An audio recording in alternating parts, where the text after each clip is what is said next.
On the central plateau of Mexico, there stand many stately monuments to the advanced nature of its ancient civilization. This is the towering Pyramid of the Sun, one of the world's largest pyramids.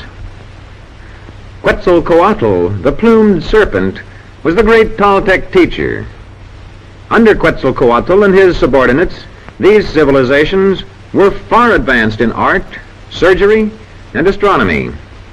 The 12-foot calendar stone of the Aztecs was as accurate as calendars of today. Across this ancient culture, the Spaniards, bearing the cross, but more effectively the cannon, forced their way in the 16th century, a conquest symbolized by this Spanish-type building erected on a ruined pyramid. Today, the paved roads of the Spanish invaders remain, and bridges centuries old but usable. Aqueducts for carrying the precious water.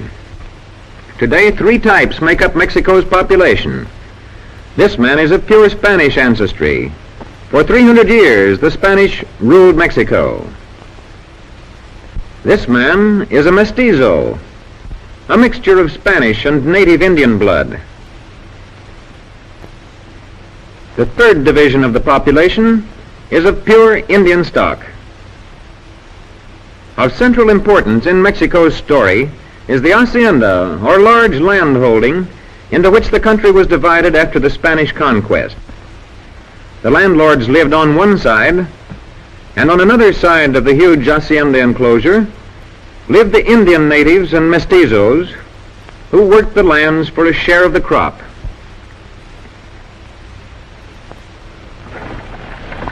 In the big house lived the owner and his family. Close by was the chapel, where religious services were held.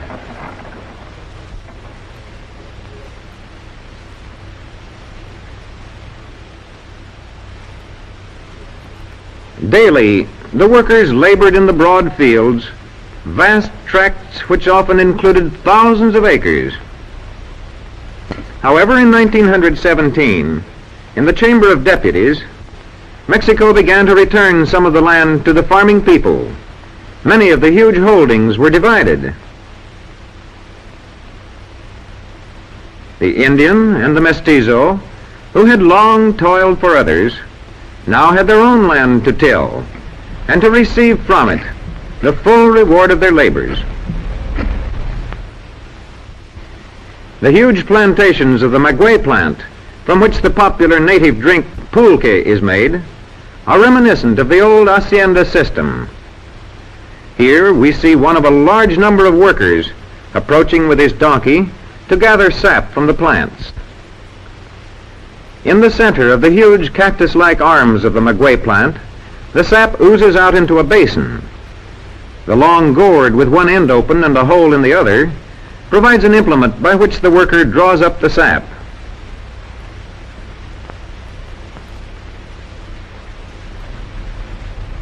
When the supply has been taken from the plant, it is carried over and emptied into one of the casks strapped to the back of the donkey.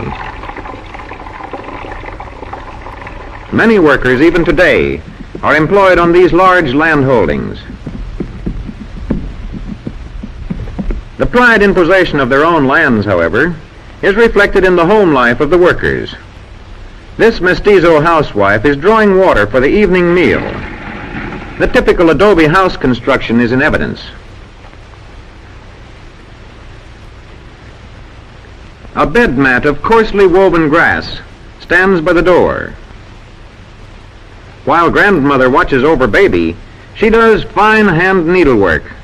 She uses the sewing machine only for coarser work, on clothing, for example.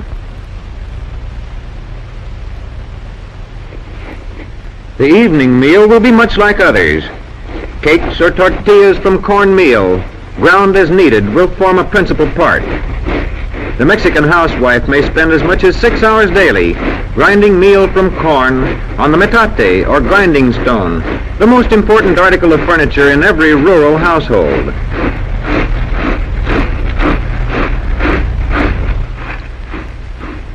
Now, as the first wet corn meal is being ground to the proper consistency, the cooking fire is lighted. Baby's swinging cradle keeps him amused and off the earthen floor.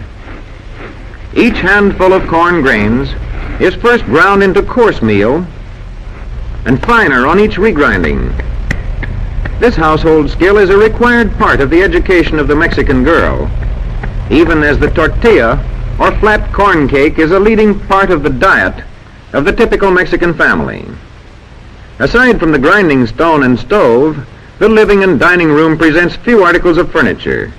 The men folks spend their days in the open air working, so plain fare and simple furniture fit well into their scheme of life. Tortillas and beans called frijoles are nourishing and inexpensive. The thin tortilla can be folded easily about the frijoles, or a piece of it can be used as a spoon with which the beans may be scooped up. Baby can wait for his supper until his elders have finished. The typical day in the Mexican working man's home ends with the familiar strum of guitar and the melodious folk song.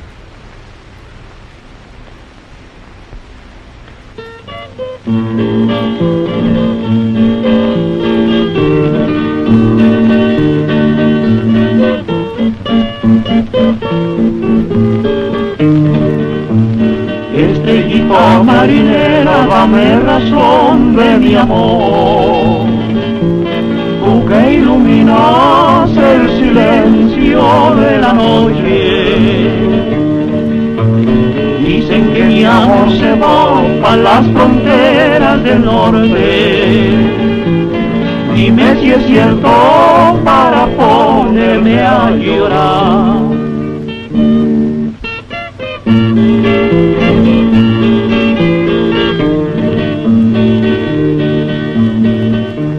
Tu nombre traigo en el corazón grabado y tu recuerdo en el pecho aprisionado. Pero chinita del alma me trae rete entusiasmado, que hasta en el sueño parece que te oigo hablar.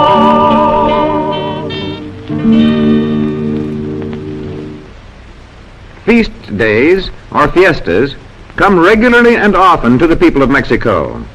Decoration of the village church indicates this celebration may be partly in honor of some local saint. The general feeling, however, is one of joyous abandon with dancing and festival gaiety. This official is setting off a handmade skyrocket as a signal for the beginning of festivities. There apparently is no great hurry, however, for this man is leisurely finishing the decoration of his oxen. A donkey's headdress reflects the spirit of festivity, which again is seen in the faces of the riders. And now from all parts of the village, residents and visitors begin to throng toward the central public square. Fiesta costumes are evident everywhere among the marchers, in their dresses, hats, and other ornaments. Visitors from neighboring towns have swelled the village population from hundreds into thousands. Of the many fiesta dances, the dance of the conquest is most reminiscent of Mexico's rich history.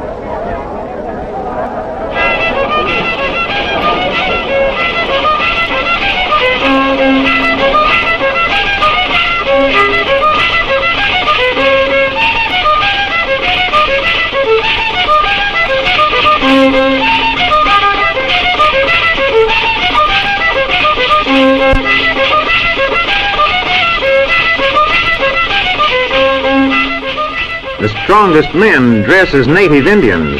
The children of the village dress as Spaniards.